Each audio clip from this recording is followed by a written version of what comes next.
দায়িত্বে আসে।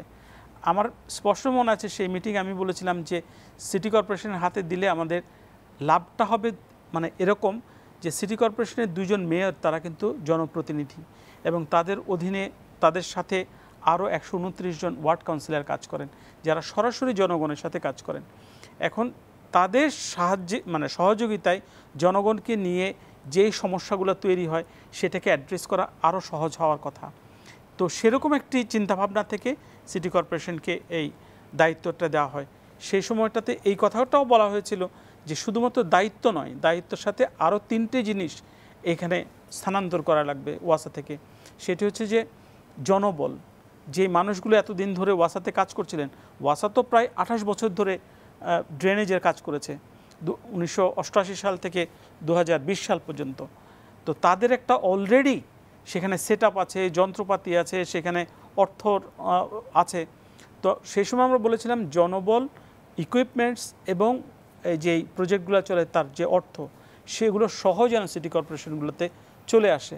কিন্তু আপনি অবাক হয়ে খেয়াল করবেন যে আজও 2টো সিটি কর্পোরেশনের কোথাও একটা ড্রেনেজের বিভাগ নেই। এই ঢাকা শহরে যেখানে প্রায় 1.5 কোটি মানুষ বসবাস করে, জনবহুল একটা জায়গা, যেখানে প্ল্যান্ড এরিয়া কম, যেখানে স্পন্টেনিয়াসলি ডেভেলপ করেছে এরকম জায়গার পরিমাণই বেশি, যেখানে ড্রেনেজের এত সমস্যা, সেরকম একটি শহরে একটা ড্রেনেজ বিভাগ নাই সিটি কর্পোরেশনে এখন পর্যন্ত। সুতরাং আমি মনে করি এটা বড় ধরনের একটা সেটব্যাক। আপনি মনে করছেন এই জায়গাটাই মনোযোগ দেওয়া সবচেয়ে খুবই জরুরি, যে যার একটা দক্ষ জনবল থাকবে, যারা পুরো বিষয়টাকে সায়েন্টিফিক্যালি এটাকে ব্যাখ্যা করার ক্ষমতা রাখবেন, যারা এটা স্টাডি করবেন। এই যে রেইনফলের ডেটা, প্রকৌশলগত দক্ষতা, সেই দক্ষতাটাকে মানে বিবেচনা। আমরা তো শুধু কমিটমেন্ট দিয়ে এতগুলো পানিকে আমরা ম্যানেজ করতে পারবো না, টেকনোলজিক্যাল একটা বড় এক্স্যাক্টলি শুধুমাত্র আন্তরিকতা দিয়ে আপনি এটা সমস্যা সমাধান করতে পারবেন না।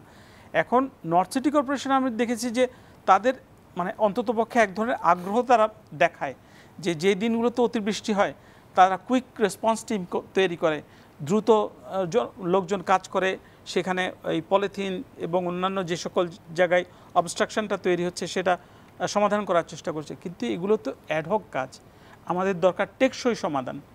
এই গত 4 বছরে তারা যে কাজগুলো করেছে সেই কাজের মধ্যে মানে কমিটমেন্ট নয়, আন্তরিকতার একটা বহিঃপ্রকাশ আছে। তারা দেখারও চেষ্টা করেছে, তারা অনেক কাজ করেছে। এবং সেই জায়গাটাই যেটা হয়নি সেটা হচ্ছে ড্রেনেজ মাস্টার প্ল্যানের বাস্তবায়নটা হয়নি। সিটি কর্পোরেশনের আগে যখন ওয়াসার কাছে এই দায়িত্বটি ছিল, তারা 6টি ড্রেনেজের মানে স্টাডি করেছে, 2টো তারা মাস্টার প্ল্যান তৈরি করেছে, সর্বশেষটা করেছে 2016 সালে।